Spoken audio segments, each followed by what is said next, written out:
Bon, je passe la parole. Okay. Bonjour à tout le monde, bonsoir à tout le monde. Merci pour l'invitation. Je vais me présenter pour que vous sachiez un peu qui je suis et d'où je parle, si vous m'entendez bien. Donc, je m'appelle Maxime Combe, je suis supposé être économiste, mais je suis non pratiquant, parce que non exerçant, comme économiste, ou en tout cas exerçant d'une manière étrange, puisque je prête, vends ou loue mon temps de cerveau disponible aux associations et causes auxquelles je crois, et non croyant, parce que non croyant à la science économique, à la capacité de la science économique, des sciences économiques, de résoudre l'ensemble des défis auxquels nous sommes confrontés actuellement. Et je suis militant et adhérent d'Attaque France depuis quasiment la création d'Attaque, donc la fin des années 90, et engagé dans le mouvement altermondialiste, soit à Attaque, soit dans d'autres organisations, une petite organisation qui s'appelle l'ETEC, Association internationale de techniciens, experts et chercheurs, pour laquelle j'ai été amené à travailler sur les politiques commerciales de l'Union européenne notamment, et une organisation qui est en France une de celles qui a le plus d'expertise sur ces questions commerciales liées soit aux accords bilatéraux, soit aux accords multilatéraux sur lesquels je vais revenir. Du coup, on m'a demandé de faire une présentation qui soit à la fois relativement complète, agréable à suivre et qui permettent aussi d'être en lien avec ce que nous vivons dans nos vies et sur nos territoires. Et quand on parle d'un projet d'accord comme l'accord entre les États-Unis et l'Union européenne, ça fait beaucoup d'exigences qui peuvent parfois être contradictoires les unes avec les autres, d'autant plus que nous on se veut une association d'éducation populaire, avec plein de guillemets, et que ces politiques commerciales qui sont quand même faiblement débattues dans le débat public nécessitent un minimum d'éléments génériques de compréhension sur les dynamiques à l'œuvre sur ces questions-là. Et donc je vais essayer de trouver un compromis entre tout ça, et je m'excuse auparavant si je ne l'atteins pas et que vous soyez donc déçus de l'intervention au final. J'espère qu'on pourra en tout cas revenir à travers les questions sur toute une série de sujets qui vous sembleront plus importants peut-être que ce que je vais présenter ici. Donc avant de commencer, je vais simplement d'abord faire un petit sondage. Donc simplement, on ne peut pas trop bouger, parce que voilà, mais on va faire des choses un peu marrantes, parce que ça va être compliqué là, dans cet endroit, dans cette étape. C'est la première fois que j'interviens dans une étape. Merci pour la truc, c'est assez marrant. Qui a déjà entendu parler du grand marché transatlantique, ou du TTIP, ou du PTCI, ou du TAFTA, autant de dénominations sur lesquelles je vais revenir derrière. Grosso modo la majorité, mais qui a déjà lu un article un peu fouillé ou un document de présentation d'une dizaine de pages sur les enjeux de cet accord-là. Donc là, du coup, on est plus qu'une petite dizaine sur la cinquantaine de personnes, si on prend les gens qui lèvent la main, et qui a déjà participé à une conférence sur le sujet avec un clown comme moi qui devrait présenter les enjeux du PTCI. On est une dizaine également. Donc du coup, voilà, je m'excuse pour la petite dizaine qui a déjà beaucoup entendu de choses peut-être sur cet enjeu-là. Je vais revenir à des choses relativement basiques, en partant et en réexpliquant l'historique de ce projet d'accord qui n'est qu'un projet d'accord. Donc tout d'abord, ça a plusieurs noms. On parle de grand marché transatlantique comme dans l'invitation, mais officiellement, le nom officiel, c'est le TTIP en anglais, un acronyme pour... L'acronyme pour Transatlantic Trade Investment Partnership, ce qui veut dire en français partenariat transatlantique sur le commerce et les investissements. Cette appellation-là a un inconvénient, c'est qu'on parle de partenariat, comme s'il s'agissait de quelque chose de finalement neutre, sans conséquences problématiques pour les populations. Il y a une autre terminologie qui est également anglo-saxonne, qui est TAFTA, et qui veut dire Transatlantic Free Trade Agreement, donc un accord transatlantique de libre-échange, et qui là a l'intérêt de marquer clairement l'objectif de libéralisation du commerce entre les deux régions concernées, mais qui a l'inconvénient de ne pas parler de l'enjeu des investissements, à l'inverse du TTIP et du PTCI qui pointe la question des investissements et qui est une question absolument clé dans cette nouvelle phase, nouveau type d'accords commerciaux et d'investissement. Je ne sais pas si vous entendez, mais moi je m'entends plus parler. On va enlever la cloche. Peut-être enlever la cloche. Parce que On va l'enlever, ouais. Et si vous m'entendez, c'est très bien, c'est pas grave que vous m'entendez. Ah, moi je sais pas. très troublant.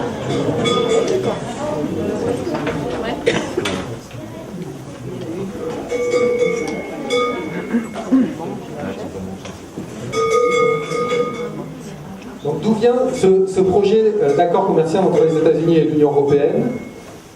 Officiellement, la première fois où il y a une déclaration conjointe de représentants responsables de l'Union européenne et des États-Unis, c'est le 13 février 2013, donc en gros il y a tout juste un an, où on a une déclaration conjointe de Barack Obama, Herman Van Rompuy et José Manuel Barroso, respectivement président de l'Union européenne et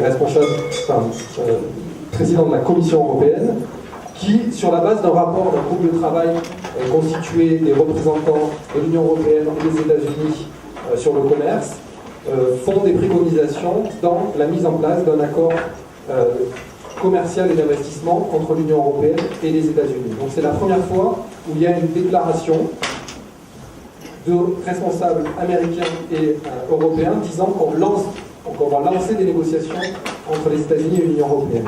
Et là se pose déjà un premier problème, c'est que le président de la Commission européenne et également Van Rompuy annoncent cela alors qu'ils n'ont pas de mandat.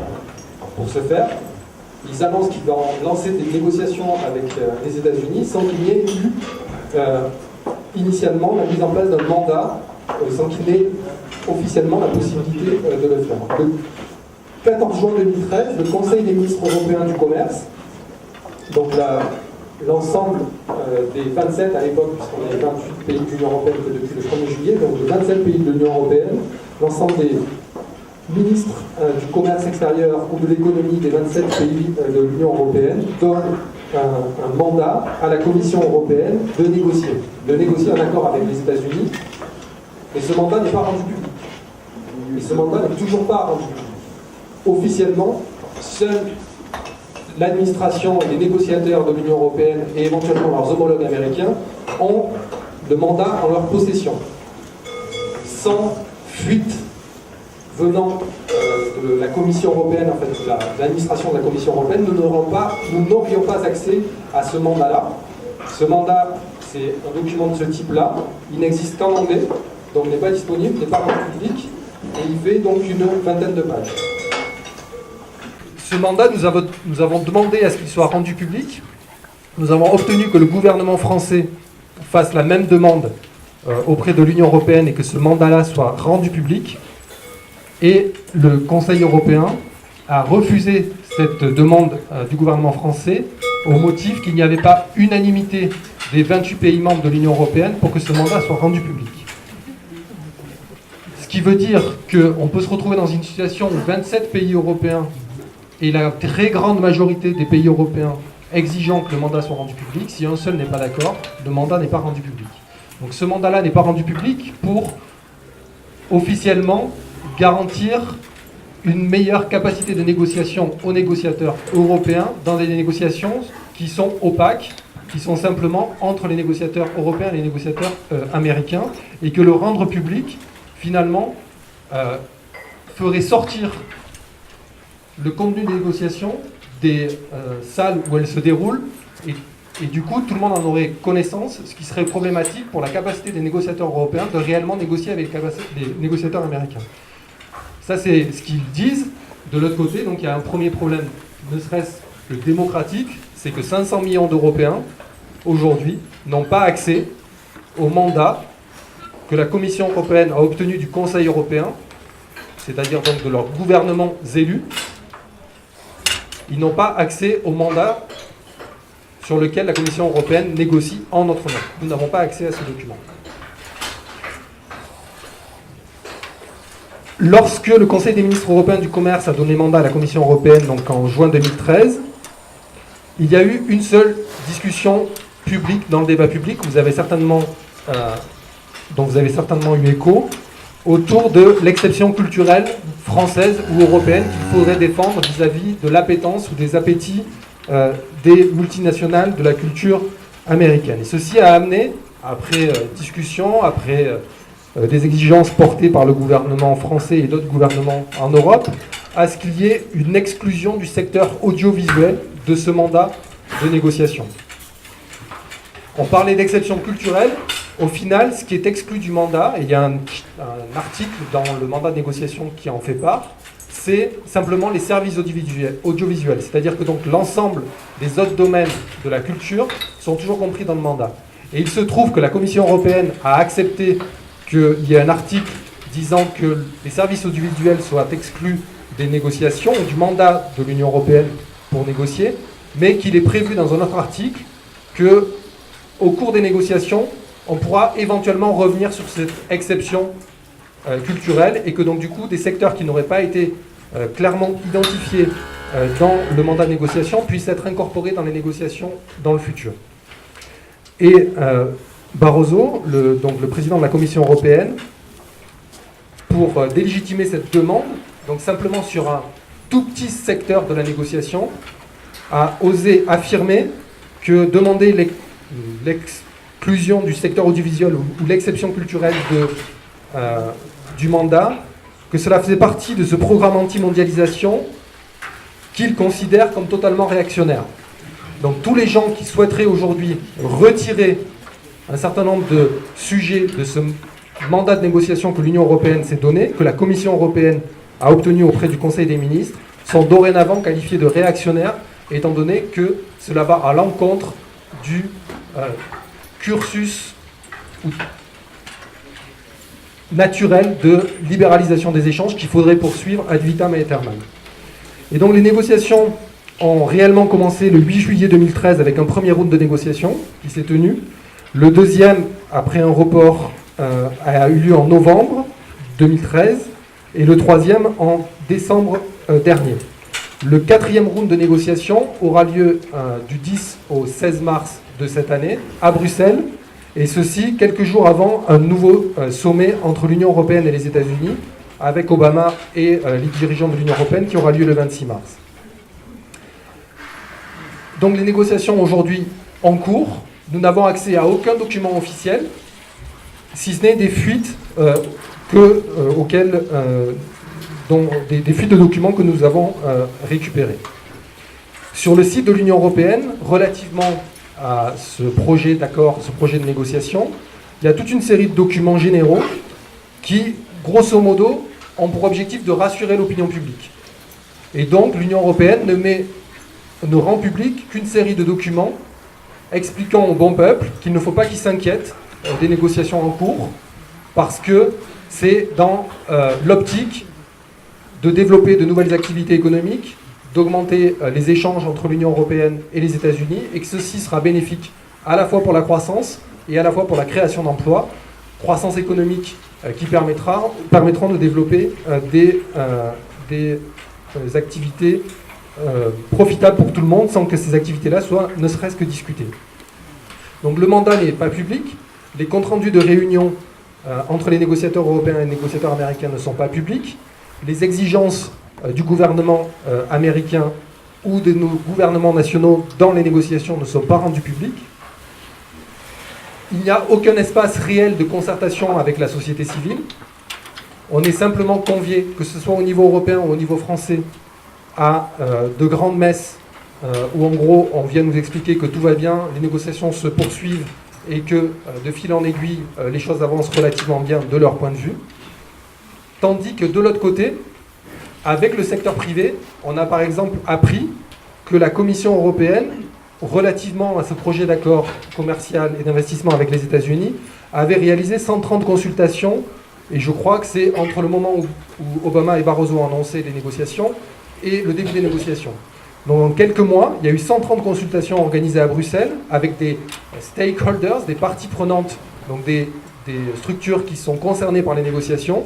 119 de ces 130 consultations ont impliqué des lobbyistes du secteur privé, des groupes de pression du secteur privé présents à Bruxelles, alors que nous, la société civile, les associations, les syndicats ont un accès extrêmement limité à la Commission européenne pour faire valoir nos exigences ou nos demandes de faire sortir toute une série de sujets des négociations.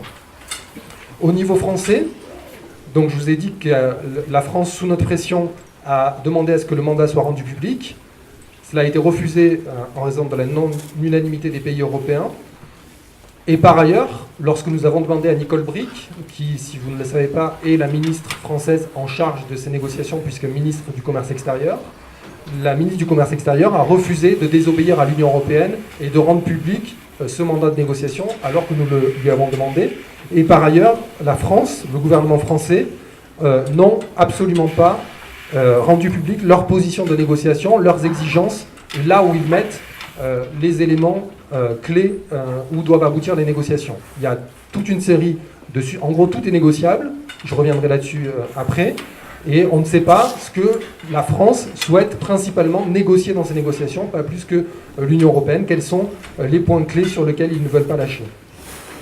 Par ailleurs, je ne sais pas vous, mais moi je n'ai entendu ni le candidat François Hollande, lorsqu'il était candidat à la présidentielle, annoncer qu'il voulait ouvrir des négociations avec les États-Unis lors de la campagne présidentielle.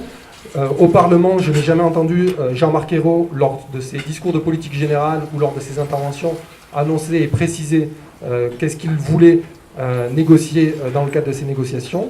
Et on n'a donc aucun élément, pas plus que nous n'en avons sur un autre accord, un autre projet d'accord de négociation de commerce sur le commerce et l'investissement, qui est celui avec le Canada, qui s'est déroulé en totale opacité et qui se poursuit aujourd'hui encore en totale opacité et qui constitue les prémices de cet accord et de ce marché transatlantique, puisqu'un accord entre le Canada et l'Union européenne sur toute une série de sujets qui sont les mêmes que ceux qui sont débattus avec les États-Unis servirait de prémisse et de port d'entrée à un futur marché transatlantique, ce d'autant plus qu'il existe un accord de libre-échange et d'investissement entre le Canada, les États-Unis et le Mexique, sur lequel je reviendrai. Donc on a là les prémices de ce grand marché transatlantique et on n'a jamais été consulté ou ne serait-ce qu'informé de l'état de ces négociations. Et aujourd'hui, alors que ce projet d'accord avec le Canada est relativement avancé, en tout cas ils ont annoncé qu'il y avait un accord politique, lorsqu'on demande à avoir accès aux documents, c'est un refus niet, catégorique. Nous n'avons accès à aucun des documents officiels qui sont aujourd'hui officiellement accordés entre l'Union européenne et le Canada. Deuxième type de grande remarque,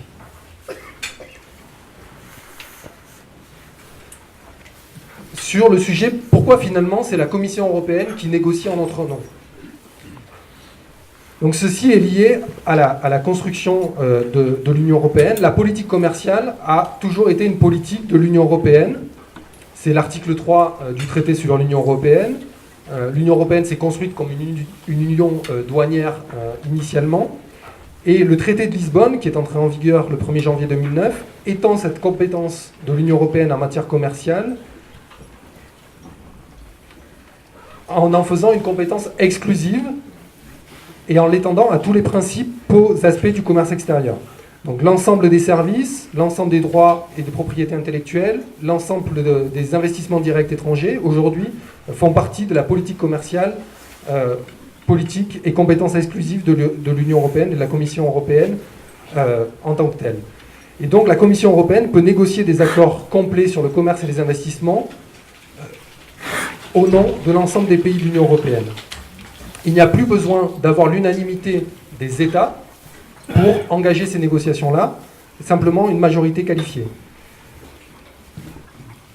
Le rôle du Parlement européen, dans ce cadre-là et dans le cadre du traité de Lisbonne, il a officiellement été renforcé par l'article 207 du traité sur le fonctionnement de l'Union européenne, puisque dorénavant, il va être informé du contenu des négociations. Jusqu'au traité de Lisbonne, le Parlement européen n'était même pas informé, enfin il n'y avait pas d'obligation d'information du Parlement européen en termes de politique commerciale et d'investissement.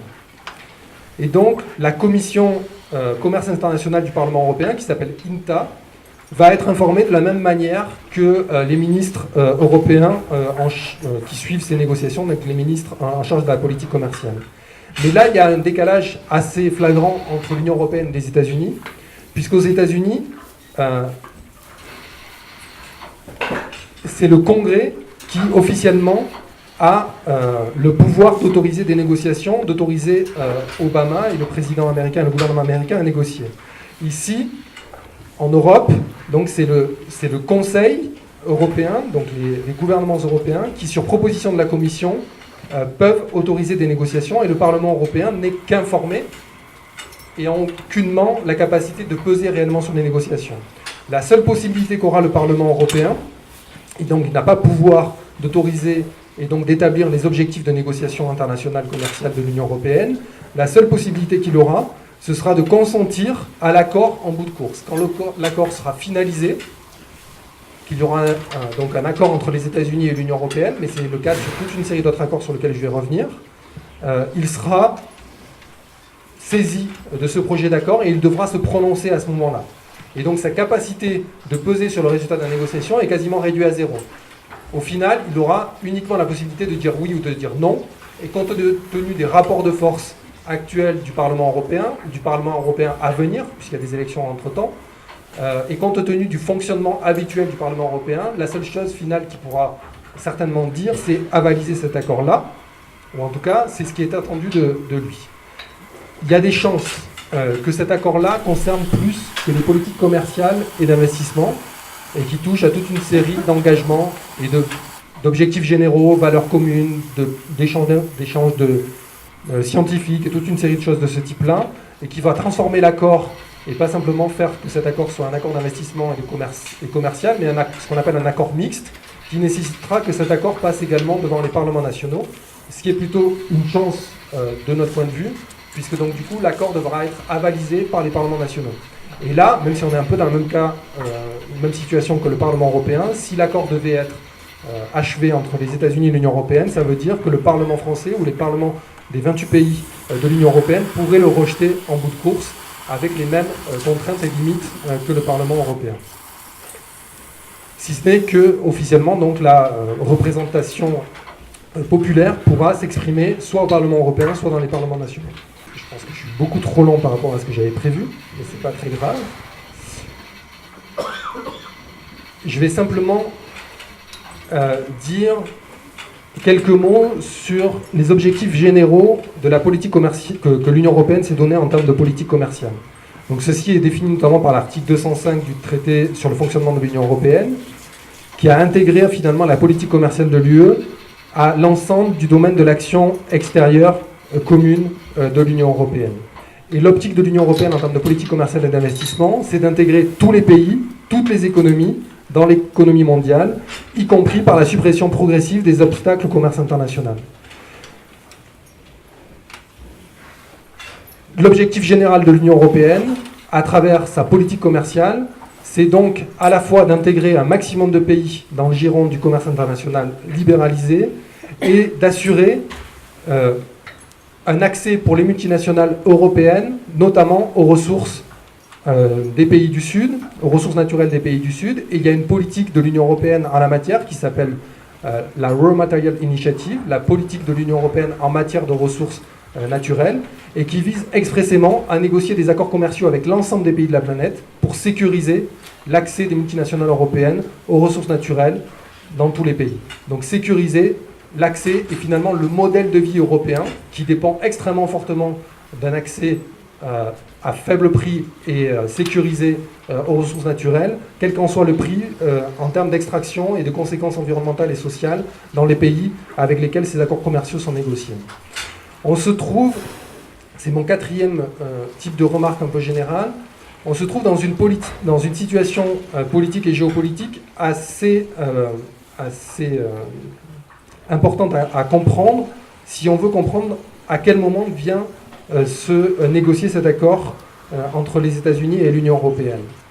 Les accords commerciaux et d'investissement même, c'est pas nouveau dans l'histoire de l'humanité même. Il y a eu des accords commerciaux dans la période antique, il y a eu des accords commerciaux à la Renaissance, il y a eu des accords commerciaux au XIXe siècle, qui ont été une grande période d'expansion du commerce international, mais on peut caractériser la période récente, donc on va dire les 70 dernières années, depuis la Deuxième Guerre mondiale, en 3 grandes phases. On a eu une première phase qui débute en 1947 avec ce qu'on appelle les accords du GATT, qui commencent avec 23 pays pour aboutir à 120 pays au début des années 90. Et donc le GATT, c'est un projet d'accord général sur les tarifs douaniers.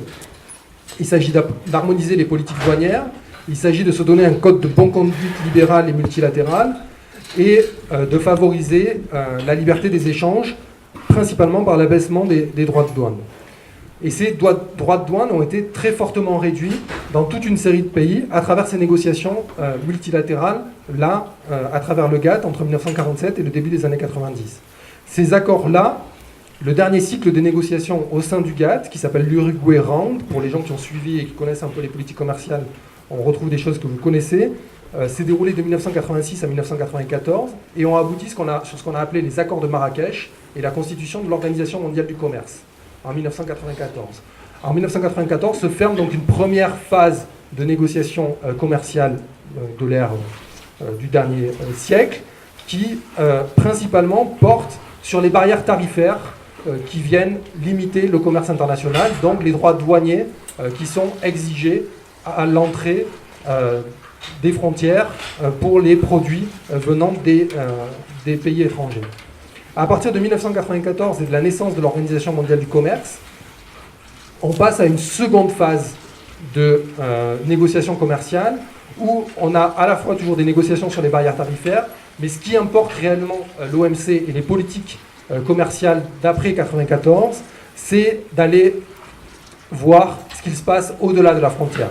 Quelles sont les barrières non tarifaires qui viennent limiter le commerce international.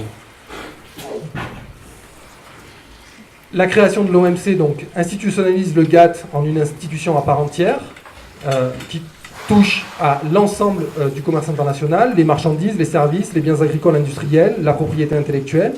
On est dans une situation où on a un État est égal à une voix, et au sein de l'OMC, pour aboutir à un accord, il faut rechercher et trouver un consensus entre les États, ce qui va leur poser problème, puisque c'est en raison de ce consensus-là que toute une série de négociations commerciales internationales ont pu être bloquées, à Seattle en 1999, en 2003, pour le cycle de développement à Cancun, il y a eu un blocage et une alliance entre toute une série de pays du Sud, en alliance avec la société civile internationale, pour bloquer des accords de libéralisation des échanges, notamment en matière agricole, entre les pays du Nord et les pays du Sud.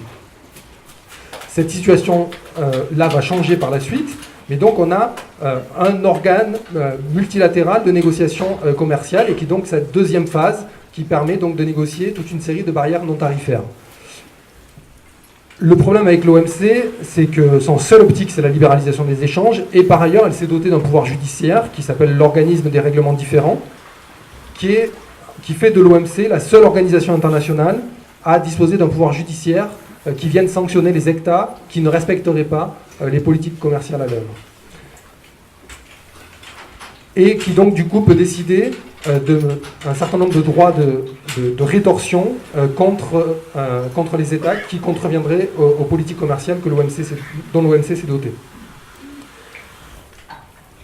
Le fait que toute une série de négociations au sein de l'OMC ait été bloquées à partir du début des années 2000 a amené à un relatif blocage de l'Organisation mondiale du commerce. Pas de son organisme des règlements différents, mais toute une série de politiques de libéralisation des échanges au sein de l'OMC ont été bloquées. Et face à ce relatif blocage, s'est ouvert une troisième phase de négociation commerciale, un troisième type d'accords commerciaux et d'investissement, qui sont ceux qui se déploient depuis le milieu des années 2000. Pour prendre l'exemple de l'Union européenne, qui a publié en 2006, la Commission européenne a publié en 2006 une communication qui s'appelle Global Europe Competing in the World, Global Europe, l'Europe globale. Il faut organiser la compétition dans le monde. Et qu'est-ce que j'ai fait ? Et mettre en place une politique de compétitivité et de démantèlement de toutes les entraves aux activités, démanteler toutes les entraves qui contreviennent aux activités des entreprises multinationales européennes. Et sur cette base-là, l'Union européenne, convaincue que son statut et sa situation dans le monde passent par une pénétration toujours plus grande des marchés des autres pays dans le monde, et que sa sécurisation et son accès aux matières stratégiques passent par la multiplication de ces accords commerciaux, va déployer une stratégie agressive visant à conclure des accords de libéralisation de commerce et d'investissement partout sur la planète.